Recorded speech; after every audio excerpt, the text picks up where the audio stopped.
ሰላም ሰላም ውድና የተከበራችሁ የአዲስ ዩቲዩብ ቤተሰቦች እንዴት ናችሁ? እኔ ያለው እግዚአብሔር ይመስገን። ሁላችሁም ሰላም ናችሁ? የማዳም ቅመሞች እንዴት ናችሁ? መቼም የኔ ዩቲዩብ ተከታታዮች ማለት ነው ትንሽም ብትሆኑ የማዳም ቅመሞች ናችሁ። እንዴት ናችሁ? ሁላችሁም የማዳም ቅመሞችም ሌሎችም ብትሆኑ እንዴት ናችሁ? ሰላም ናችሁ ወይ? እኔ ያለው እግዚአብሔር ይመስገን ደህና ነኝ። አዲስ ዩቲዩብን ላይክ፣ ሼር፣ ሰብስክራይብ በማድረግ አበረታቱኝ።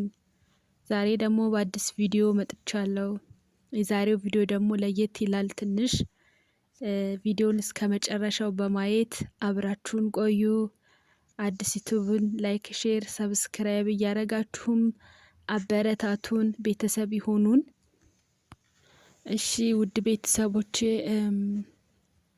ዛሬ የመጣሁበት ቪዲዮ ወይም ዛሬ እናንተ ጋር የመጣሁበት ቪዲዮ ምን መሰላችሁ?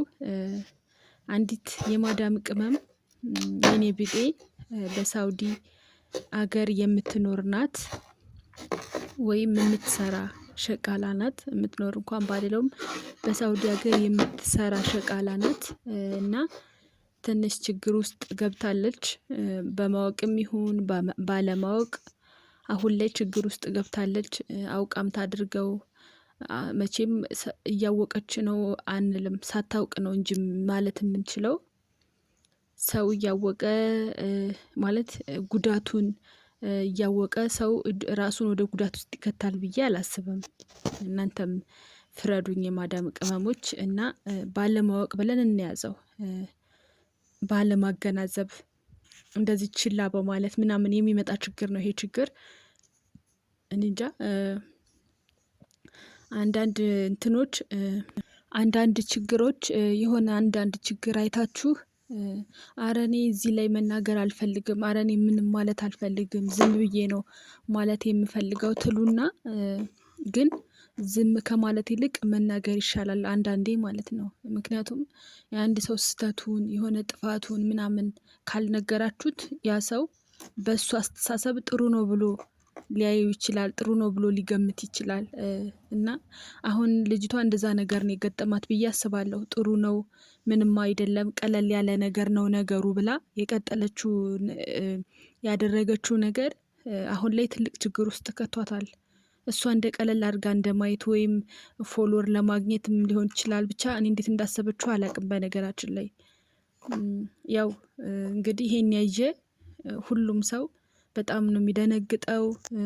ለዛውም አስቡት በሳውዲ ሀገር ይሄን ማድረግ ማለት በጣም ከባድ ነው። ውድ ቤተሰቦቼ በእውነት ማለት ወንድ ጠፍቷል። እስኪ በመጀመሪያ ልንገራችሁ፣ ላስተዋውቃችሁ ልጅቷን። ያው እኔ በነገራችን ላይ እውነቱን ስነግራችሁ እንደዚህ አንድ የኔ ቢጤ ተማራ ስትናገር ምናምን የሆነ ሲደጋገምብኝ በዩቲዩበሮች ላይ ነው እንጂ ወደ እናንተ ይዤ የመጣሁት ያው ትምህርት ይሆናል ብዬ በማሰብ ነው ወደ እናንተ ይዤ የመጣሁት። እውነት ለመናገር አላየኋትም፣ ቪዲዮ አላየሁም፣ ግን ሲያወሩት በጣም ነው የሚገርመው። እንደዚህ እያደረገች ማለት ራሷን ራሷን ማለት ነው በቲክቶክ የሳውዲ ፕሬዝዳንትና ራሷን አቀናብራ መልቀቅ ማለት አስቡት፣ ከባድ ነው በጣም በጣም። እንግዲህ ግለሰብ አይደለም ወይም የአረብ ልጅ አይደለም፣ እንግዲህ ፕሬዝዳንት የአረቡን ጠቅላይ ሚኒስትር አቀናብሮ መፖሰት ማለት በጣም ከባድ ነው እንዴ! እኔ እንዴት እንዳሰበችው ፈጣሪ ይወቀው። ለእውነት ለመናገር እኔ እንዴት እንዳሰበችው ምንም የማውቀው ነገር የለም። ማለት ባየው እኔ እንደው ባየው እንጃ አላየሁትም። አወሩ ከአንድም ሁለት ጊዜ ቪዲዮ ተሰርቶበታል በዚህ ማለት ነው። እና እንዴ ያው እንግዲህ ሁላችንስ ግንዛቤ አይደለ? ለሁላችንም እኮ አንድ ነገር ሲደረግ እኛን ነገ ያስተምረናል። እኛን አስተምሮን ነው የሚያልፍ። ምንም ነገር ተደርጎ ሲያልፍ እኛን ያስተምራል። ማናቅ ሰዎችን እንደዚህ ማለ እንዴ እንድንል ያደርገናል ብዬ በማለት ነው ወደዚህ ይዤ የመጣሁት። እና እኔም ራሴ በጣም ተገርሜያለሁ። በጣም አንዳንዴ ደፋር መሆን ዋጋ ያስከፍላል። ማለት ፈሪ መሆን ጥሩ አይደለም፣ ደፋር መሆን ያለ ልክ ደፋር መሆንም ጥሩ አይደለም። እኔ ራሷን እንዴት እንዳሰበችው አላቅም። በዚህ ልክ ራሷን እንዴት እንደገመተችው አላቅም። እኔ ምንና እንዴት ብላ እኔ እንጃ ግራ ገብቶኛል። መቼም ያው ፌመስ ለመሆን ነው ብዬ እንዳለ ፌመስ ከመሆኑ በፊት እኮ ጉዳት አለው ያ ነገር። ምን አስባ ነው? እኔ እንደው ምን አስባ ነው እንደዛ ያደረገችው? ወንድ ጠፍቶ ነው ማለት እሷን የሚመጥን ወንድ ጠፋ ሌላ? እኔ እኮ ግራ ገብቶኛል። ስንት ወንዶች አሉ እኮ፣ ስንት አረቦች አሉ ሌሎች። እንደው አረብ ራሱ ማቀናበር አትችልም። እንደው ምን አለ እኛ የማዳም ቅመሞች ከሀገራችን ስንወጣ ከሀገራችን ወደ ሰው ሀገር ስንሰደድ አላማ ይኖረናል አይደለ? መቼስ ይሄን ሰርተን ልንለወጥ ዛሬ ከነበርንበት ነገ ወደ ተሻለ ደረጃ ለመሸጋገር የሆነ እቅድ ይዘን ነው። ቤተሰብ ለመርዳት ሊሆን ይችላል። ብቻ ችግራችንን እንትን ለማለት ነው አይደለ? ችግራችንን ለማሳለፍ ነው። ሰው ሀገር መቼም እንደ ስደት ክፉ ያለ አይመስለኝም። እንደ ስደት መጥፎ ያለ አይመስለኝም። የሚያውቅ ይፈርደዋል ይሄንን ማለት ነው። እና ለምንድን ነው አላማችንን የምንዘነጋው? ለምንድን ነው እንደዛ የምናደርገው? እግዚአብሔርን በጣም ነው ልጅቷ እንትን የምትለው ማለት የሆነ በቃ ያለ ልክ በጣም ትደብራለች። እኔ እንጃ። በነገራችን ላይ እንደ ሁልጊዜ እንደምላችሁ እንደዚህ ነው ሰው ብዬ ጣቴን መቀሰር አልፈልግም። ምክንያቱም ነገ ላይ እኔ ምን እንደምሆን አላቅም። በስተትም ይሁን በማወቅም ይሁን ባለማወቅም ይሁን ነገ እኔ ላይ ምን እንደሚፈጠር አላቅም። ግን በዚህ ልክ ራሴን እንትን ምል አይመስለኝም። እንደዚህ ማደርግ አይነት ሰው አይደለሁም። እና አረ በጣም ነው የምትገርመው ልጅቷ እንዴ! እንደው ምን አለ ቤተሰብስ ባታሰድቢ። መቼም አሳዳጊ የበደላት ነው የምትባይ። አሳዳጊማ እንግዲህ የመቼም የገጠር ልጅ ነሽ። የገጠር ልጅ ተበድሎ ከማሳደግ ውጭ ሌላ ምን ያድርጉ እነሱ? ዛሬ ላይ እንደዚህ እንደምትሆኚ እነሱ በምን ያውቃሉ? ቤተሰብ ምን አለ ባታሰድቢ። ምን አለ እኛ የገጠር ልጆችንስ ባታሰድቢን። የገጠር ልጅ ነች ሰገጤ ነች ምናምን እየተባልሽ ምን አለ እኛንስ ባታሰድቢን። የምር ይሄ እኮ እንደውም እኮ እውነት ለመናገር የገጠር ልጆች የሚያስቡትን እንጃ የከተማ ልጅ አያስብም። በአሁኑ ሰዓት ማለት በጣም ነው እንትን ያሉት። በቃ አሁን እኔ ክፍለ ሀገር ስሄድ ማለት ነው። እኔ በነገራችን ላይ ውድ ቤተሰቦች የገጠር ልጅ ነኝ። በዚሁ አጋጣሚ ማንነቴን ልናገር፣ የገጠር ልጅ ነኝ። ግን በጣም ረጅም ጊዜ ሆኖኛል አዲስ አበባ ከመጣሁኝና ክፍለ ሀገር ስሄድ የሆነ ድንግጥ እያልኩኝ እጄን አፌ ላይ ነው የምጭነው። ማለት ታናናሾች የሚያደርጉት ነገር እኔ ራሴን ያስደነግጠኛል። በጣም ብልጥ ናቸው። በጣም በቃ የሚያሳዩት ሪያክሽን በጣም የሚገርም ነው። እደነግጣለሁ። እኔ ትልቅ ሆኜ ሳለ ግን እደነግጣለሁ። እነሱ የሚያደርጉትን ነገር እኔ ስለማላደርገው ማለት ነው። እና በስም አታሰድቢን፣ የገጠር ልጆች እኛንም አታሰድቢን፣ ቤተሰቦችንም አታሰድቢ። መቼም የገጠር ልጅ እየተባልሽ ቤተሰቦችሽንም እኛንም አታሰድቢ። እንደው ምን ነው? ኧረ በስመ አብ ወልዴ፣ እንደዚህ አይደረግም። ሴቶችንም አታሰድቢ። አንቺ ሴት ልጅ እኮ ነሽ። መቼም ሴት ልጅ በዚህ ልክ እንትን ሲል በጣም ነው የሚያስጠላው። እንደዚህ እየተሳሳሙ መፖሰት ማለት በቅንብር ከሚኒስትሩ ጋር እንደዚህ እየተሳሳመች ነገር ብቻ ፖስተዋለች። እሱም በቲክቶክ ማለት ነው። አረቦቹ እንደዚህ ነው አሉ የሚቀባበሉት። አሁን ላይ እየተቀባበሉት በቃ ደንግጠዋል እነሱ ራሱ ማለት ነው።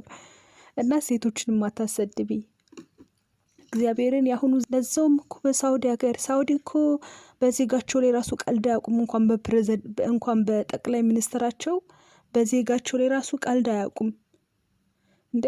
እኔ እንደው 1 ወር 2 ወር ሳትቀመጭ ቀርተሽ ነው እንደው ስልኩም እጅሽ ላይ ሲኖር ኢንተርኔቱም እጅሽ ላይ ሲኖር እንደው የምታደርጊው ነገር ይጠፋሻል ውዴ። ኧረ ተይ እንግዲህ በመጨረሻሽን ያሳምረው። እየተፈለግሽ ነው አሉ፣ አንቺም እየተፈለገች ነው አሉ ቤተሰብ። እንግዲህ ማለት እንግዲህ ሊያስሯትም የሆነ ሊገሏትም ይችላሉ፣ አይታወቅም። ግን እግዚአብሔር መጨረሻሽን ያሳምረው። መቼም የዚህ ሁላ ችግር ውስጥ የገባሽው አውቀሽ አይመስለኝም፣ ሳታውቂ ነው ብዬ ነው ማስበው። ምክንያቱም ሰው ራሱን ችግር ውስጥ አይከትም። እና ደግሞ እንዴት ማስተዋል ይጥፋ ነው እስከዚህ ልክ እንዴት በዚህ ልክ ደፋር መሆን በጣም ከባድ ነው። ጥሩ አይደለም ውድ ቤተሰቦቼ። በዚህ ልክ እንጃ ደፋር መሆን፣ አንዳንዴ ደፋር መሆንም አስፈላጊ ነው። ፈሪ መሆን ጥሩ አይደለም። ግን ደግሞ በጣም በሚያስጠላ ደረጃ እንጃ ደፋር መሆን ጥሩ አይደለም። ያው በቃ ባጭሩ ባለማወቅ ነው በቃ ያደረገችው ምንም ባለማወቅ ነው። ምንም ባለማወቅ ብታቅማ ራሷን እንደዚህ ችግር ውስጥ አትከትምና። በነገራችን ላይ እየተፈለገች ነው አሉ እንደው ቪዲዮዋን እንዳናባዘው ምናምን ነው ያላመጣ ነው ቪዲዮዋን ይላሉ ማለት ነው ዩቲዩበሮቹ። ምክንያቱም ቪዲዮዋን ያለች አሁን ላይ እየተፈለገች ስለሆነ ተደብቃ ነው ያለችው። እና አንድ ነገር ጥሩ ነገር ነው ሚዲያ ላይ መውጣት ያለበት ስትፖስቱ መፖሰት ያለበት ሰው ማየት የሚችለው ሰው ምንም የሰውን ምንም የማይነካ ነገር ጥሩ ነገር የሚያስተምር መሆን አለበት። ሚዲያ እኮ ዝም ብሎ ሚዲያው ስለተለቀቀልን ብቻ ቲክቶኩ ዝም ብሎ ዩቲዩበሩ ዝም ብሎ ስለተለቀቀ ብቻ ሚዲያ ስላገኘን ስልኩ እጃችን ላይ ስለሆነ ኢንተርኔት እጃችን ላይ ስለሆነ የማይሆን ነገር አንፖስት በቃ እንዴ። ምን አለ ጥንቅር ብሎ ቢቀር በክብር የመጣ ነገር በቃ በማንነት የመጣ ነገር ምን አለ ጥንቅር ብሎ ቢቀር ምን አለ ፌመስ ባይኮን ቢቀር። ማርያምን ክብር ይቅደም በፊት እንዴ በክብራችን እናስቀድም ወደፊት። እና ውድ ቤተሰቦቼ ያው ይሄ ነገር ትምህርት ይሆናል ለኛ ብዬ ነው ይዤ የመጣሁት። እኔ ራሴ ገርሞኛል። እኔ ራሴ በጣም ተገርሜበታለሁ። እኔ በሆኔ እንደዚህ አላደርግም። እኔ እንጃ እኔ ለራሴ ልጆቿ እንኳን ሲመጡ ማለት ነው የሴትዬ ልጆቿ ሲመጡ ከቤታቸው ወደኛ ቤት ሲመጡ የማውቃት አረበኛ ሁላ ነው ድርግምግም ብላ የምትጠፋው። በቃ ድንብርብሬ ነው የምለው ማለት እነሱ ደግሞ ሲያወሩ ሰው አይን እያዩ ማውራት ይወዳሉ። እኔማ በስማም ወዴት ልግባ እንኳን አይደለም እንደዚህ በአደባባይ እየተሳሳሙ ምናምን ከፕሬዝዳንት ጋር አይከብድም ውዶች? እንደው በእውነት አይከብድም? በጣም ከባድ እኮ ነው። እንጃ እንዴት እንደቀለለላት ለሷ አላቅም። ለዛውም በአደባባይ ክብሯን በአደባባይ ሰው ሀገር ሆና ሰው ሀገር ሆና ሰው ቤት ሆና አቀናብሮ መፖሰት ማለት ምን ማለት ነው? ኧረ እኔ እንጃ ብቻ ያው ባለማወቅ ነው። አሁንም በድጋሚ ምንም ስለማታውቅ ነው ስላልገባት ነው ይዞባት የሚመጣውን ችግር ስላላወቀች ነው ባጭሩ። ቀለል አድርጋ ነው ያሰበችው ብዬ ነው የማስበው። ምክንያቱም ይሄን ችግር እንደሚያመጣ ብታውቅ የምታደርገው አይመስለኝም። እንግዲህ ፈጣሪ መጨረሻሽን ያሳምረው፣ እኛንም ይሰውረን። ሌላ ምን እላለሁ? ምክንያቱም ይሄ ነገር ለኛ ያስተምረናል ብዬ አስባለሁ። ነገሮችን ቀለል አድርጎ ማየት የለብንም። ያው የዛሬ ቪዲዮ ይሄን ይመስል ነበረ። በያላችሁበት ሰላማችሁ ይብዛ።